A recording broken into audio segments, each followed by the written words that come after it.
Hello दोस्तों, hope you are doing well. My name is Chetan Sharma and you are watching the fit things channel. दोस्तों, I hope your preparation for the RRB 2020 PO and clerical is going very well.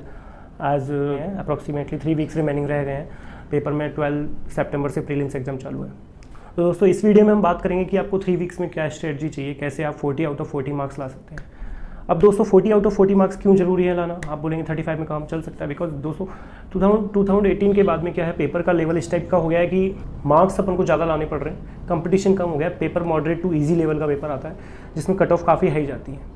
इसलिए दोस्तों, और quant IBPS, PO, RRB और clerical में basically 2 subjects पर based रहता है, reasoning and maths. अब मैथ्स में क्या होता है, मैथ्स में अपन DI and simplification and all quadratic equation वगैरह सब कर लेते हैं, बट जो मिसलेनियस वाला पार्ट रहता है वो पार्ट टाइम लेता है आपका। तो मैथ्स में 40 आउट ऑफ 40 खींचना थोड़ा सा डिफिकल्ट हो जाता है मैक्सिमम स्टूडेंट्स के लिए। बचती है रीजनिंग। तो दोस्तों, इस वीडियो में मैं बताऊंगा आप रीजनिंग में कैसे पूरा कवर कर सकते हैं, ताकि आपको वहाँ कोई गुंजाइश नहीं रहे, आप वहाँ थोड़ा सा अपना टाइम ले सकें या थोड़े क्वेश्चंस की आपकी गुंजाइश रहे। बिकॉज दोस्तों, अगर 80 में से 75 या 70 कट ऑफ जा रही है तो you know that how much fierce is the competition. आपको किस लेवल पे स्कोर करना है, किस लेवल पे स्कोर करके आप प्रीलिम्स क्रैक कर पाएंगे। क्योंकि बैंक एग्जाम नाउडेज क्या कर रहे हैं, प्रीलिम्स में ही नॉकआउट कर दे रहे हैं, क्योंकि बहुत ज़्यादा कट ऑफ के कारण। तो डरिए मत, मैं आपको बताऊंगा आप कैसे एग्जाम में रीजनिंग सेक्शन में 40 आउट ऑफ 40 ग्रास्प कर सकते हैं। पर्टिकुलर कुछ टिप्स आप यूज करके, मेरे एक्सपीरियंस के अकॉर्डिंग, जो मैंने मेरे प्रिपरेशन फेज में सीखे, इतने सारे एग्जाम्स क्रैक किए, तो आप उन टिप्स को यूज़ करके आप अपनी प्रिपरेशन को बूस्ट दे सकते हैं। और बिलीव मी, आप वीडियो को एंड तक देखिए, आपको कुछ नंबर्स का जरूर फायदा होगा, और कुछ नंबर बहुत मैटर करते हैं इन एग्जाम्स में स्पेसिफिकली। तो चलिए, मैं आपको एक PPT के थ्रू आपको थोड़ा समझाऊंगा कैसे आपको पेपर को अटेम्प्ट करना है, कैसे क्या करना है। तो गाइस, फर्स्ट थिंग तो आपको रीजनिंग में 40 आउट ऑफ 40 स्कोर करने के लिए सेक्शंस हैं जो क्या आपको फोकस करने हैं। बेसिकली पैटर्न बेसिकली फिक्स होता है। 40 क्वेश्चंस आते हैं आपके रीजनिंग के एंड 40 क्वेश्चन आते हैं आपके मैथ्स के। एंड कंपोजिट टाइम मिलता है आपको 45 मिनट्स ओनली। बहुत आपको 45 मिनट दोनों को मिलते हैं मिला के। वो 45 मिनट में दोनों क्वेश्चंस करने होते हैं, दोनों मैथ्स एंड रीजनिंग आपको निपटानी होती है। इसमें रीजनिंग में पैटर्न आपका मोस्टली फिक्स होता है। इनइक्वालिटी के 5 क्वेश्चंस आते हैं, सिलॉक्स के 4 to 5 क्वेश्चंस आते हैं। ये जो मैंने अभी लिया हुआ है, ये बेसिकली लास्ट ईयर का जो प्रीलिम्स का पेपर था उसका है। इसमें थोड़ा वेरिएशन हो सकता है। कोडिंग डिकोडिंग के 5 क्वेश्चन आते हैं, ब्लड रिलेशंस के 5 क्वेश्चन आते हैं। ब्लड रिलेशन की थोड़ी मीनिंग स्पेलिंग थोड़ी मिस्टेक हो गई है। एंड आपके मिसलेनियस के मिसलेनियस के आपके क्वेश्चंस आते हैं, एंड में पजल आते हैं। तो दोस्तों, आपको स्टार्ट कैसे करना है, जैसे मैं कैसे पेपर स्टार्ट करता था। दोस्तों, एक बात हमेशा ध्यान रखनी चाहिए कि स्ट्रेटजी किसी की भी सेम नहीं होती है कभी। आपको ये सिर्फ आपको और आपको पता है कि आप किस एरिया में स्ट्रॉन्ग हैं, किस एरिया में स्ट्रॉन्ग नहीं है।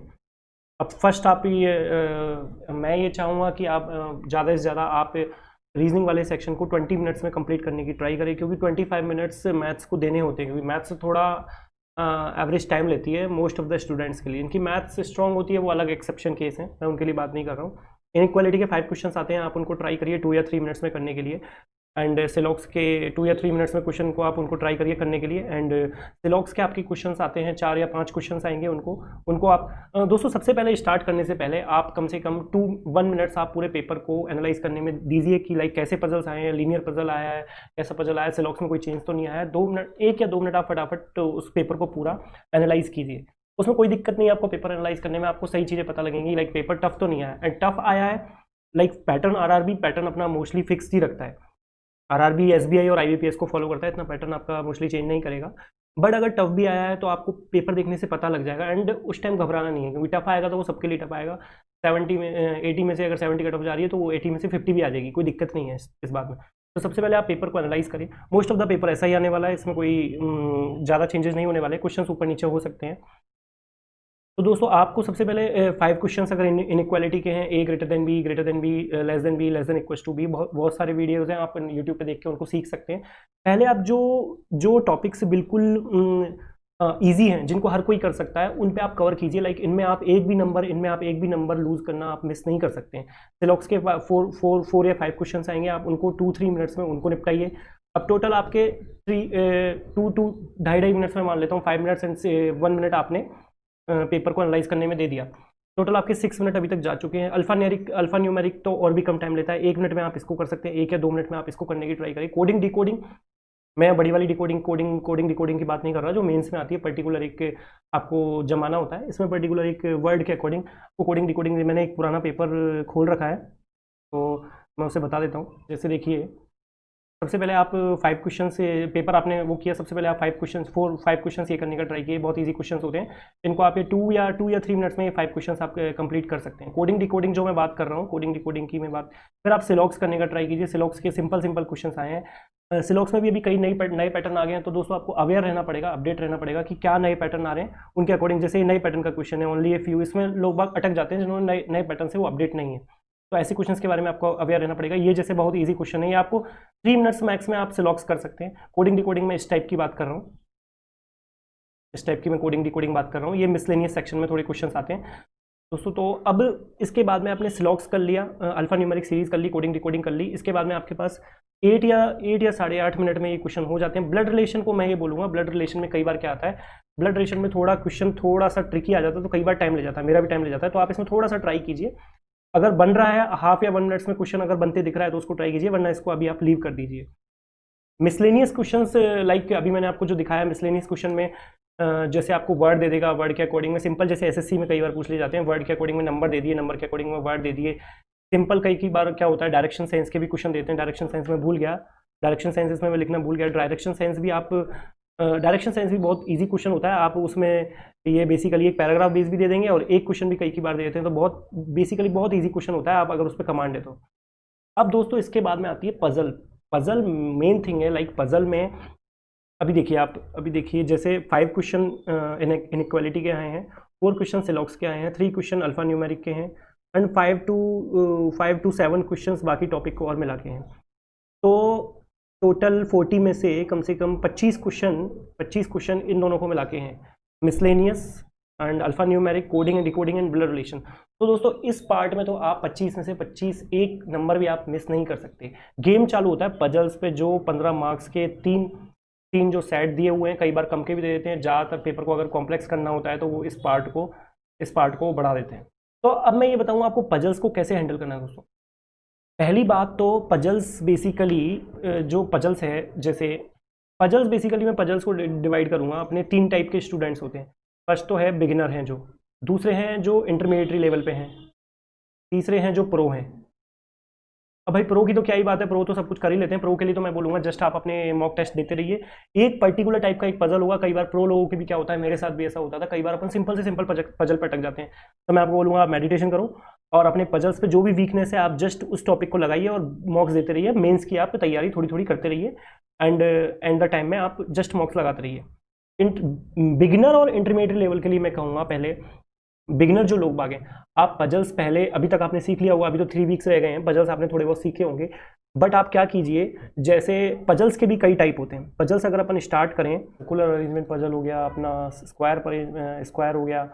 एंड स्क्वायर में क्या होता है, स्क्वायर में भी आपको 4 कॉर्नर पे दे देंगे, 4 मिड में दे देंगे। एंड मेरे हिसाब से वो आपका डायरेक्शन चेंज नहीं करेंगे आरआरबी लेवल में, खासकर प्रीलिम्स में, क्लैरिकल लेवल में तो वो डायरेक्शन चेंज नहीं करेंगे, सिंपल आएंगे। एंड फिर आपका आता है ट्रायंगुलर मेरे हिसाब से नहीं आएगा प्रीलिम्स में। एंड लीनियर अरेंजमेंट एक जरूर आएगा, लीनियर अरेंजमेंट आप जरूर करके जाइए। लीनियर अरेंजमेंट क्या 50 क्वेश्चन निकाल दी थी, जाने से पहले 50 क्वेश्चन निकाल दिए। इसमें पैरेलल आ सकता है, पैरेलल में आपको सामने दे देंगे, एक नॉर्थ देख रहा है एक साउथ देख रहा है, आपको जमाना होगा। एंड ये सारे सिटिंग अरेंजमेंट में आते हैं। ब्लड सर्कुलेशन तो आप भूल जाइए, नहीं आएगा इसमें, प्रीलिम्स में नहीं आएगा, ये मेंस में आने वाले क्वेश्चन हैं, ये कॉम्प्लेक्सिटी लेवल है। फिर है फ्लोर बेस्ड में आ सकता है, बॉक्स बेस्ड आ सकता है, डायरेक्शन बेस्ड पजल आ सकता है। तो अब दोस्तों आपको जैसे मैं बात कर रहा था, पजल्स आपको अगर तैयार करने हैं, पजल्स में बहुत लोगों को दिक्कत आती है। एंड पजल्स अगर आपने तैयार नहीं किया तो पजल्स बेसिकली नींव है। 25 क्वेश्चन आपने कर लिए, बट 15 क्वेश्चन अगर आप नहीं बना पा रहे हैं तो you are knocked out from the exam, अगर आप नहीं है। और पजल्स भी अगर आपने पहले उठा लिया, लाइक मैंने एक पेपर खोला हुआ है, सैम्पल पेपर मैं आपको बताता हूँ। जैसे ही ये लास्ट ईयर का सैम्पल पेपर है, मैंने खोला हुआ, इसमें पजल्स अगर आप पहले टाइम अगर आप रिकॉग्नाइज कर रहे हैं तो पजल्स इसमें 3 पजल्स आए हैं। ये सारे क्वेश्चन आपने कर लिए, आपने 25 नंबर आपने अच्छे से बना लिए अपने। उसके बाद में आपको जो 25 नंबर है वो आपका सिलेक्शन डिसाइड करते हैं, ठीक है। ये पजल्स, पहला पजल है ये वाला, नहीं एक पजल है ये वाला, बॉक्स वाला आया है इसमें। एंड एक पजल है ये वाला, 8 पीपल इक्विडेंस सर्किल में मेरे हिसाब से इसमें सारे फेसिंग आउटसाइड हैं। दोनों, सम फेसिंग इनसाइड है, सम फेसिंग आउटसाइड है। तो ये थोड़ा सा इसका जो बाकी औरों के मुकाबले कॉम्प्लेक्सिटी लेवल थोड़ा सा हाई है। एंड एक है लीनियर पजल, इसमें एक पजल और होनी चाहिए इसमें, या एक पजल है। एक मंथ में 2 डेट दे रखी है 15 एंड 20, आप लोगों को जमाना है कि कितने % कितने में सेलिब्रेट करते हैं। अब दोस्तों आपको पजल्स का पता करना आना चाहिए कि कैसे पजल्स मुझे सेलेक्ट करने, कौन सा पजल में भी मुझे कौन सा पजल पहले करना है, कौन सा पजल बाद में करना है। क्योंकि पहले अगर आपने गलत पजल उठा लिया तो जो बाद का जो ईजी पजल है वो भी आपका रह जाएगा, आपका एग्जाम नॉकआउट हो जाएगा। अब जैसे इसमें 3 पजल है, ये है डे बेस्ड पजल है, एक सर्कुलर अरेंजमेंट है वो है इन आउट, एंड एक है लीनियर पजल।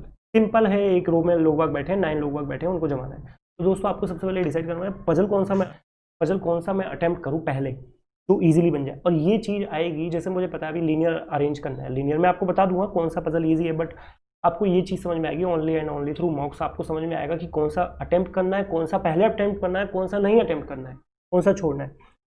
तो उसका कोई इलाज नहीं है, आपको खुद ही समझ में आएगी, वो आप ही पता कर सकते हो, आप ही कौन बता सकते हैं। मैं आपकी हेल्प कर सकता हूँ कि कैसे। अब जैसे मैं लीनियर पजल में जो बिगिनर लेवल है उनके लिए मैं बता रहा हूँ कि आपकी अप्रोच क्या होनी चाहिए, आपको कैसे। कई लोग बिल्कुल स्टक हो जाते हैं जो नए लेवल पे स्टार्ट कर रहे हैं कि मैं कैसे स्टार्ट करूँ, मुझे समझ में नहीं आ रहा। वो यहाँ से एक स्टेटमेंट को उठा लेंगे, यहाँ से उठा लेंगे, जमाने की ट्राई करते हैं।